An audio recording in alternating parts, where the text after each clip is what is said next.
Hello, and welcome to the very first episode of For Pete's Sake.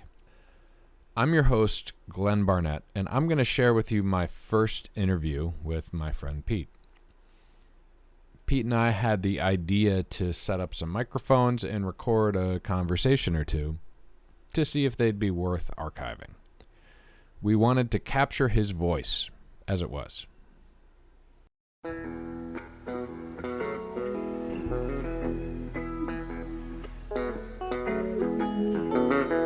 It is Wednesday, August 6th, and I'm here with Pete, and we're here to kind of, figure out what we want this thing to be. I mean, for sure we need some sort of a theme hook or an intro or some musical thing, so that's going to be something that we can decide. But why don't you say hello, Pete? I don't want to just All right, hello. I think we should probably also, that it's August 6th, 2025. Yes. Just for posterity's sake. Absolutely. August 6th, 2025. Super appreciative. Shout out to Glenn here for not only organizing this, but poking us collectively in the ribs to get a schedule on board and provide a variety of technical assistance as I fumble through trying to attach cables and mic settings. You know, technology and here we are. Technology is a big pain in the butt, so you know it's always friction, but we'll persevere. So for this first episode, for this first chat, it seemed like a good time to what's the intro, what's the premise, why are we doing this thing? There's lots of different topics that I want to explore, and we're not going to obviously even really scratch the surface today, but at a high level, I could give my take, but I want to hear your take, Pete. Like, why don't I set the stage? Yeah. So I am 59 years old, and for 57 and a half years led what I would say a reasonably charmed life, a combination of good luck and perseverance, and am married to Lynn for 33 years of an incredible marriage. We have 3 kids, Jack, Mike, and Lily, who are 28, soon to be 27, and 23. And life was running along swimmingly until October of 2023, when I noticed a little weakness in my left hand that initially the obvious choice was that it was a cervical spine issue. I had had some cervical spine surgery a couple of years prior, and turns out that wasn't it, and went through a battery of exams relatively quickly as a result of not only a great healthcare system in Massachusetts, but a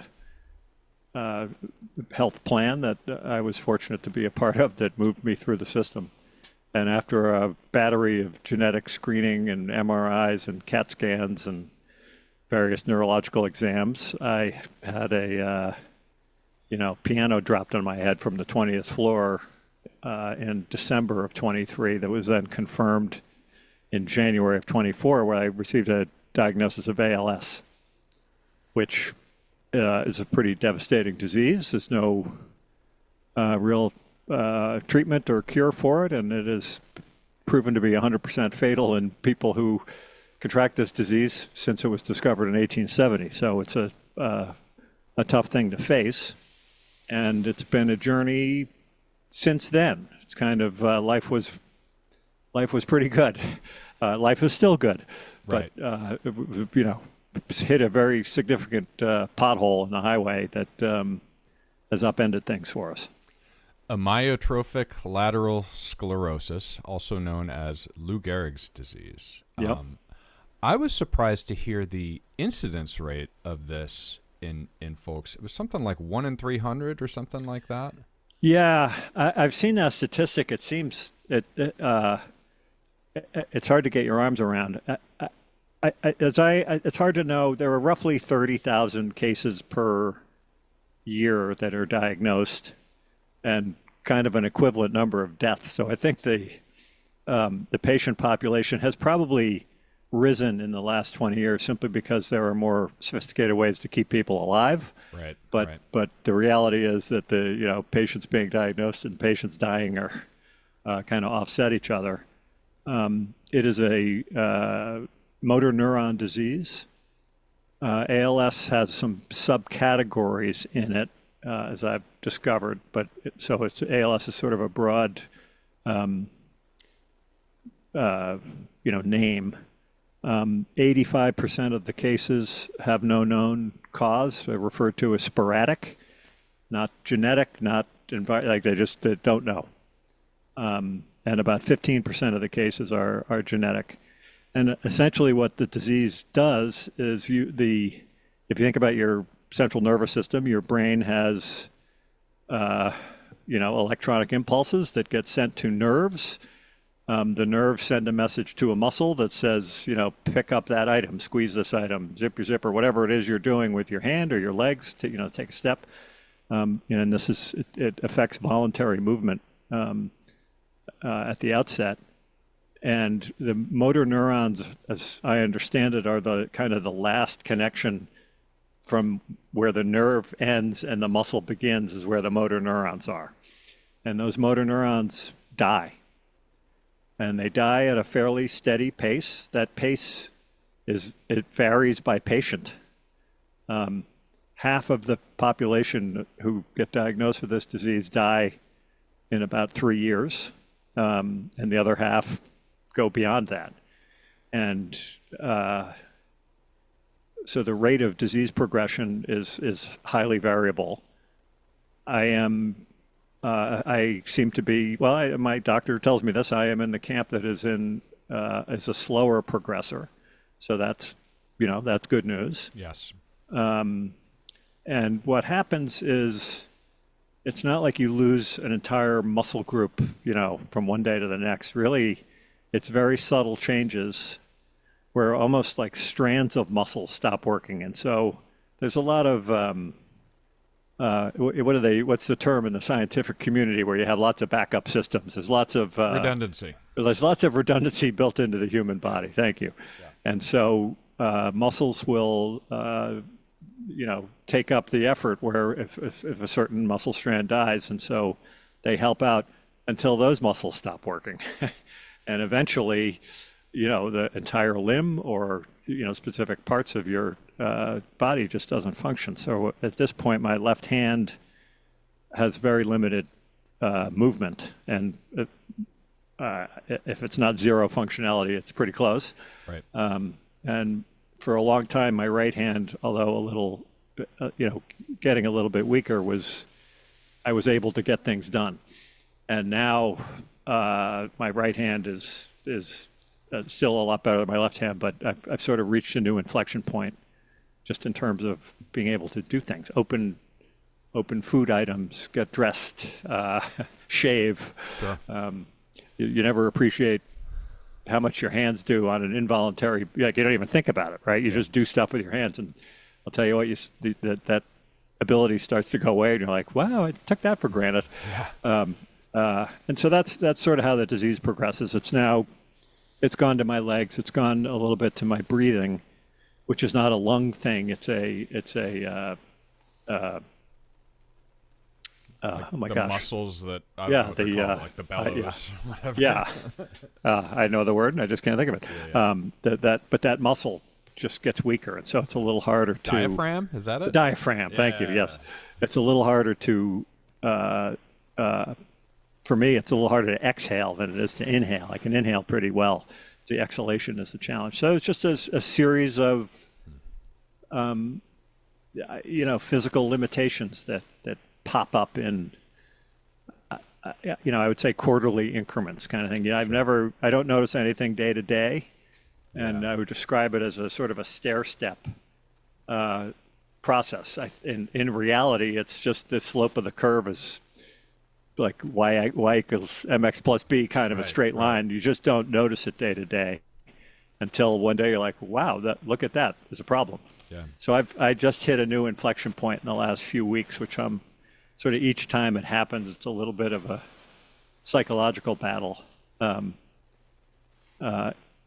Probably more even than a physical battle, just to like, okay, here's my new reality.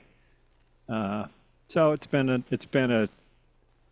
I think I'm mentally doing pretty well in terms of just acknowledging the reality. It doesn't mean I'm not pissed or I don't. I mean, I've cried more times in the last, 3 months than in the last 25 years. It's just it's difficult.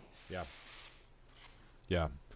And this, I think that sets up well why we're having this conversation, right? Like, or why we're going to have these series of conversations, these interviews, because your voice is still, I don't know, 100% there to my ear. I'm sure maybe you've detected some changes, but I thought it'd be a great, we have a window. I mean, we all have a window of time, right, to do the things that we want to do. And we usually don't realize when that window is going to close or the rate at which it's closing.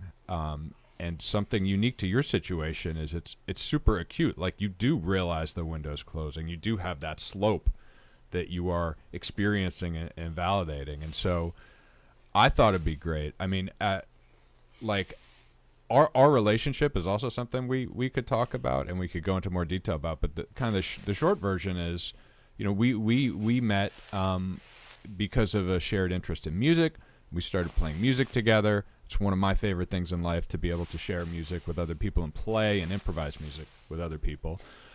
And I didn't expect to get, though, the things that I've gotten out of our relationship with this, this devastating diagnosis landing on you, and how you're dealing with it is inspiring to me. Like, what you are going through and what you're doing as a man is like incredibly inspiring, and you're definitely a role model to me, and you've caused me to sort of evaluate my life and the time I have left, and to try to make better choices and better leverage it, which is really an uplifting, I guess, side effect to this terrible condition.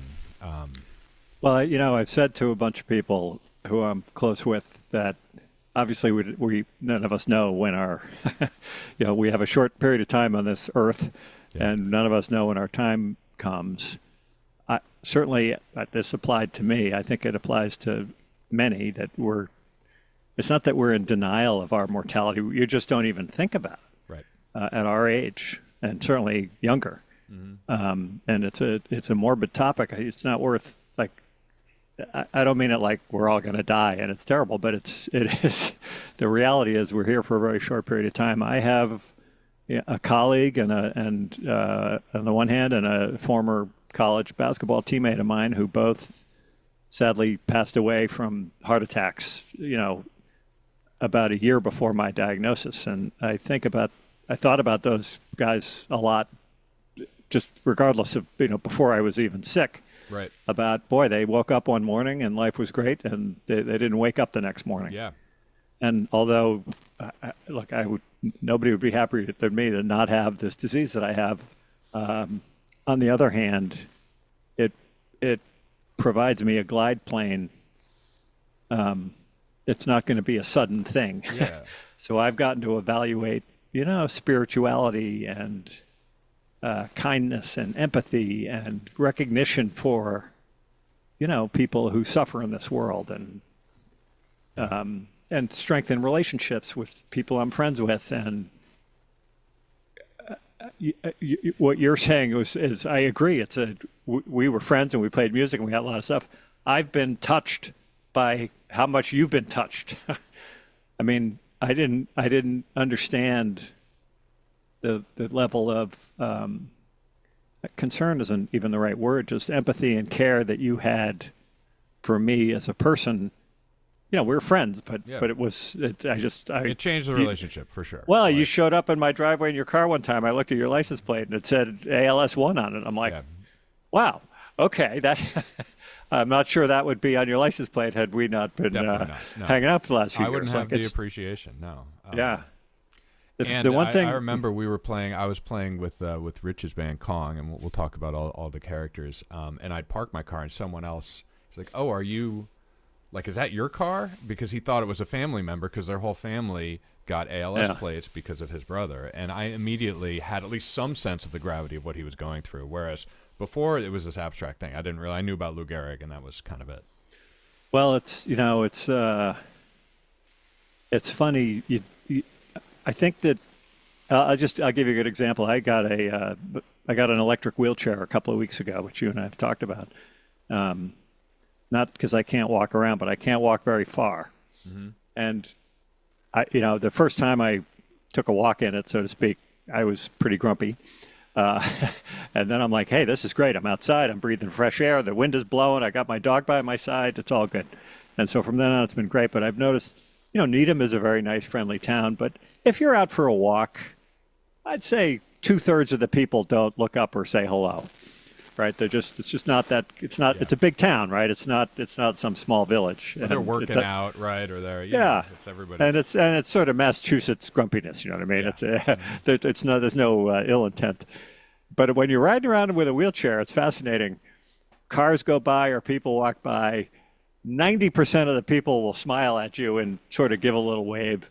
The other day, yesterday actually, I was around the neighborhood, not close to my house, and maybe a college kid was maybe getting an Uber home or something, and he was, 40 yards ahead of me, and he got out of the Uber, and I was sort of watching, but it was far. We were right next to each other, and the kid looked back and waved to me with a smile on his face. And I'm like, oh, that's pretty cool. So there's some benefits to riding around a wheelchair, which is people go out of the way to be nice. Yeah, and it's like eliciting more goodwill out of the world that maybe wouldn't have happened. Yeah, right. He certainly, if I was just walking my dog, he would have just gotten out of the car and gone in. The other thing, though, that I think has been really impactful for me is it's not that I ignored or didn't pay attention to people who had physical disabilities or incapacities out in public.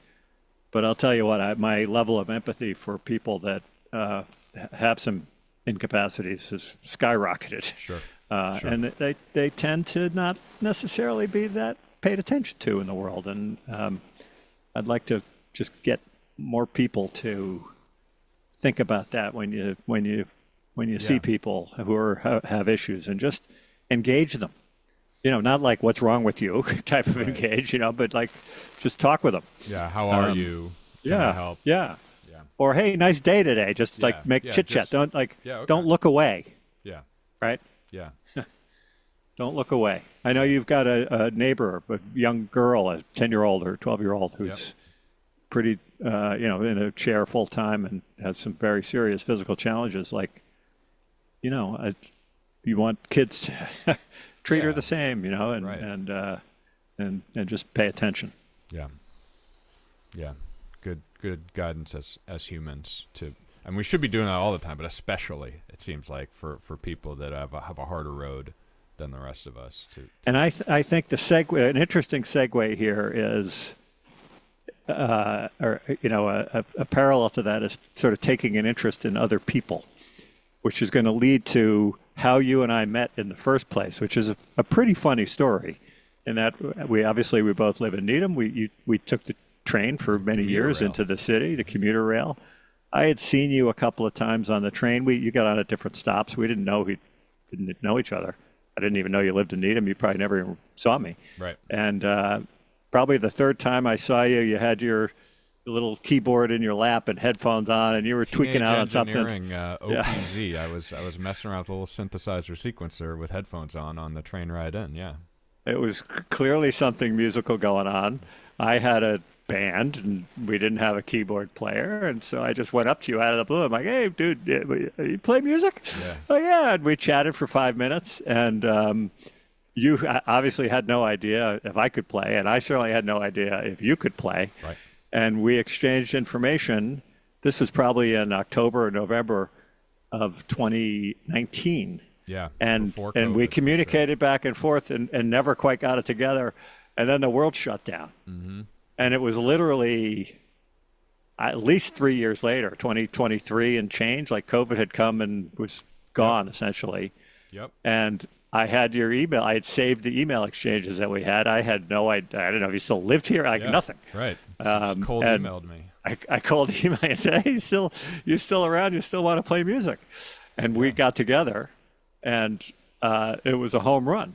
And you brought some people to the mix in John Frazee on the drums. I brought Richie Lynch in. Yep. and Chris Brown, right? And now, like, it's the best band I've ever been in, and it's awesome. And we've gotten it going, and totally random. Like, I'm going to walk up to some guy who may be like, "Who is this person talking to me?" And you came over to my house. You still had no idea, who I was, but everything. It was great. It was funny story. And I love the story. I think it's a great topic to, like, from where we started to where we are now is kind of an incredible journey. And music is like a massive part of it along the whole way. So yeah, I want to dig more into the musical topics in subsequent episodes. But it shows, that example though shows, I've always said to people, the beauty of playing music is it doesn't matter what you do for a living, what town you live in, white, black, Hispanic, Asian, who cares? Like, you can play or you can't play. Yep. And you think about the collection of friends that we have. There's plenty of people that I play music with that I wouldn't necessarily have in my social circle, or nor would they have me in their social circle, just because we live in different lives. Yeah. And it's the great equalizer, and it's so much fun.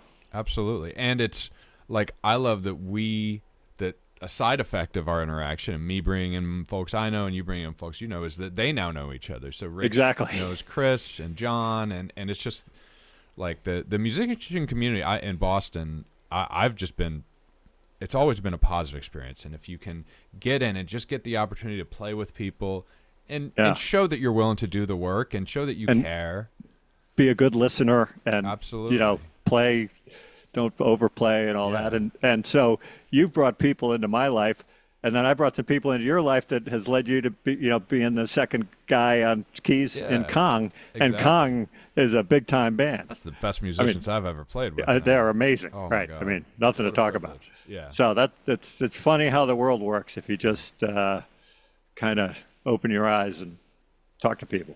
Yeah, absolutely.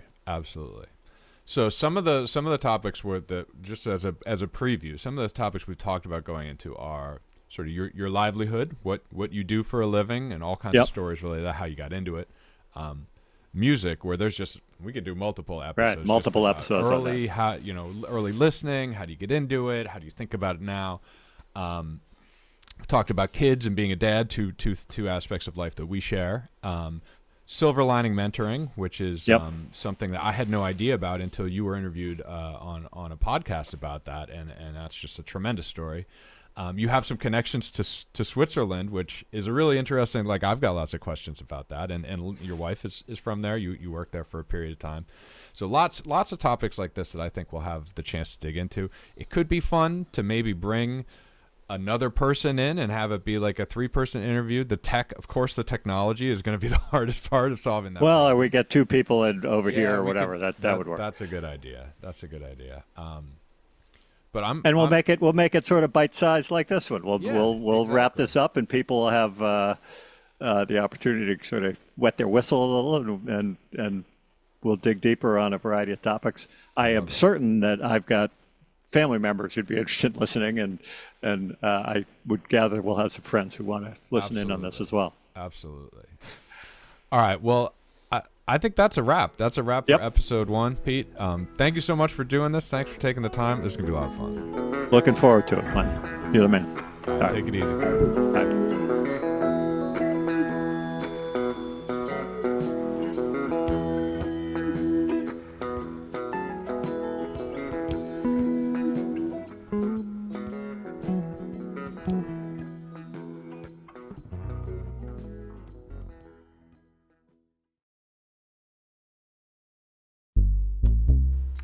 If you have comments or questions for Pete and me, you can email us at 2224peter@gmail.com. If you'd like to get involved with or donate to ALS causes, check out ALS One at alsone.org. Thank you for listening.